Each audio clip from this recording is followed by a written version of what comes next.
It's a question people have asked for as long as there have been people. Are human beings inherently good?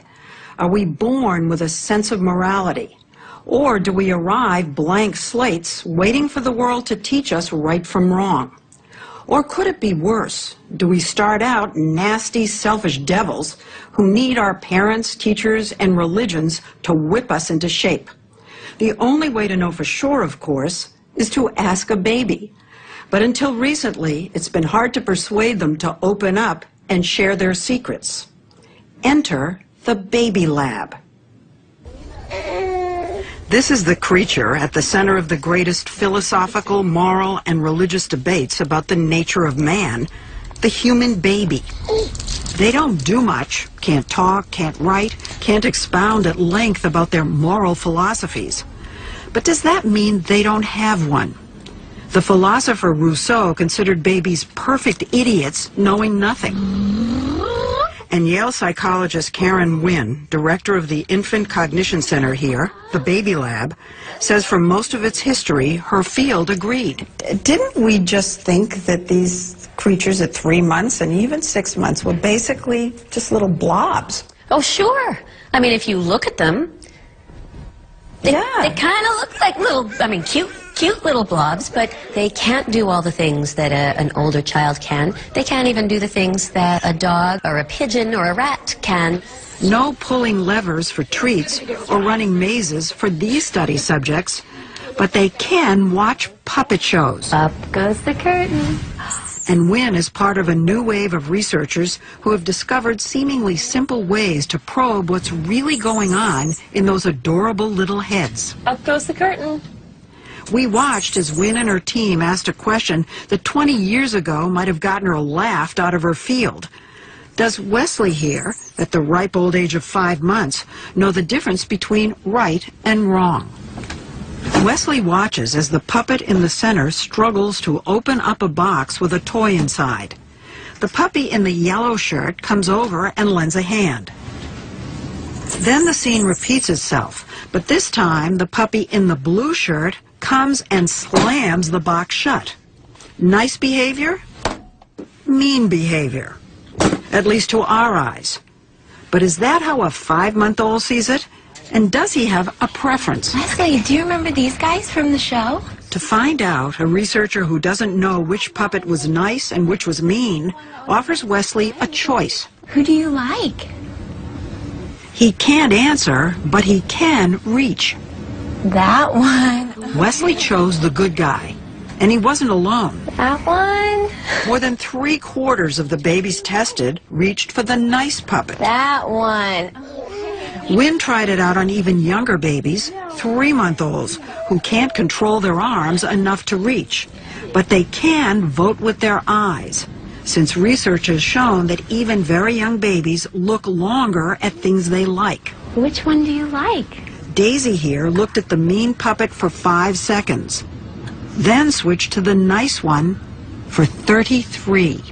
Babies, even at 3 months, looked towards the nice character and looked hardly at all, much shorter times, towards the unhelpful character. So basically, as young as 3 months old, we human beings show a preference for nice people over mean people. Study after study after study, the results are always consistently babies feeling positively towards helpful individuals in the world and disapproving, disliking, maybe condemning individuals who are antisocial towards others. It's astonishing.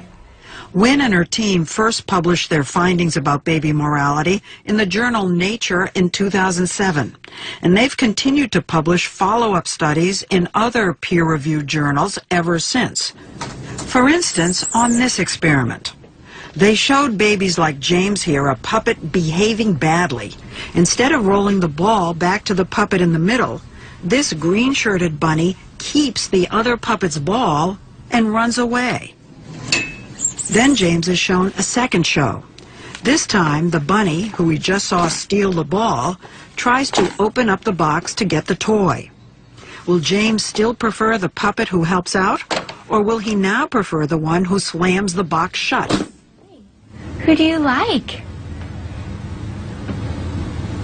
He chose the one who slammed it shut, as did 81% of babies tested. The study's conclusion, babies seem to view the ball thief as deserving punishment. So do you think that babies, therefore, are born with an innate sense of justice? At a very elemental level, I think so. We think we see here the foundations for morality. Some way to do the punishment. Paul Bloom is also a professor of psychology at Yale with his own lab. He's collaborated with Wynne on many of her baby studies, and he also happens to be her husband. I feel we're making discoveries. I feel like we're discovering that what seems to be one way really isn't.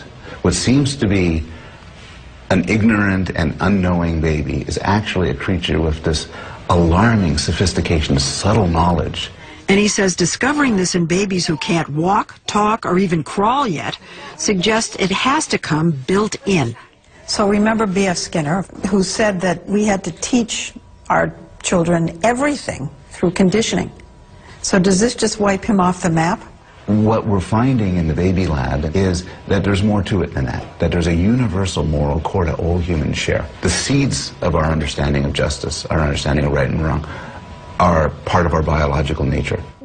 Wait a minute. If babies are born with a basic sense of right and wrong, a universal moral core, where does all the evil in the world come from? Is that all learned? Well, maybe not.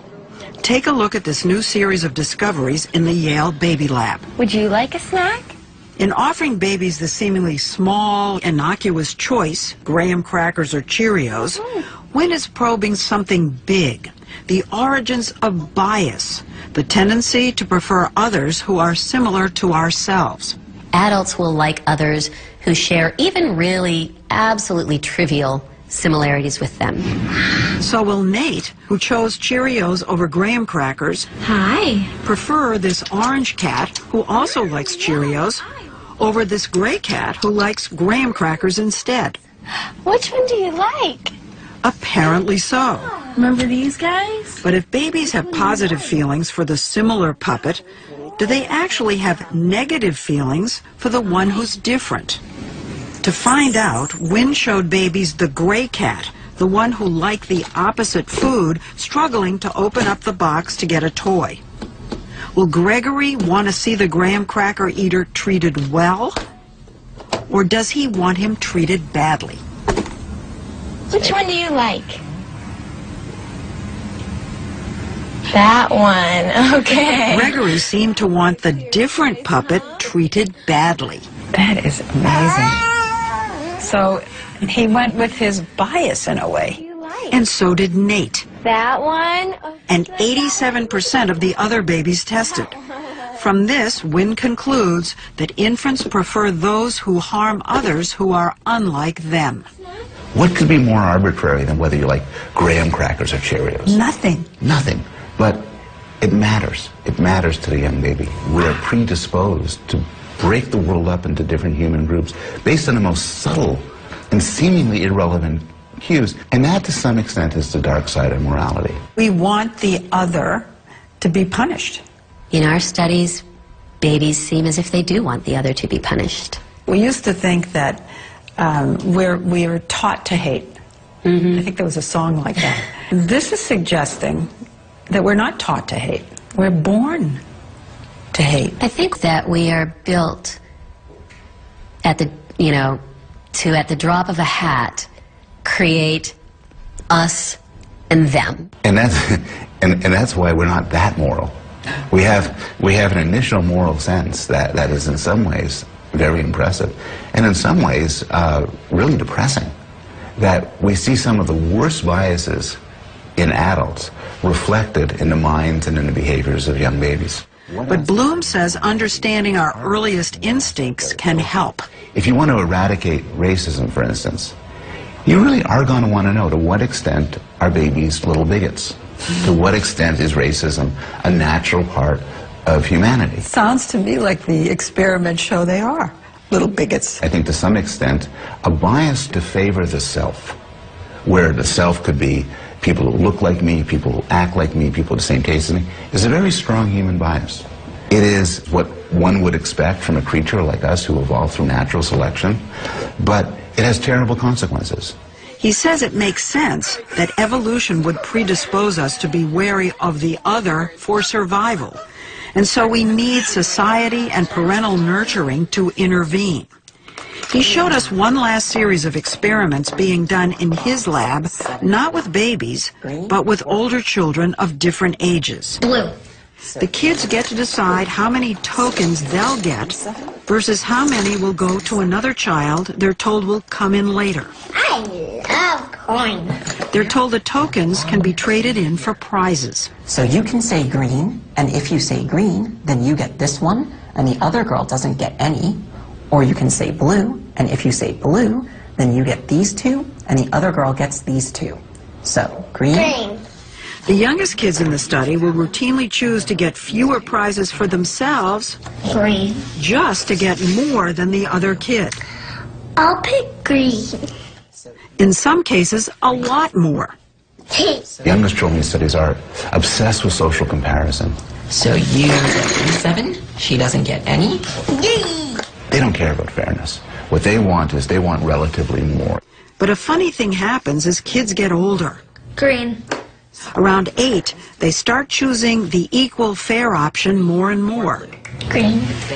And by 9 or 10, we saw kids doing something really crazy, Green. deliberately giving the other kid more. Green or blue? Green. They become generous. Sweet. Chalk one up to society. They've already been educated. They've been educated, they've been enculturated, they have their heads stuffed full of the virtues that we might want to have their heads stuffed with. Culture and education. So we can learn to temper some of those nasty tendencies we're wired for, the selfishness, the bias.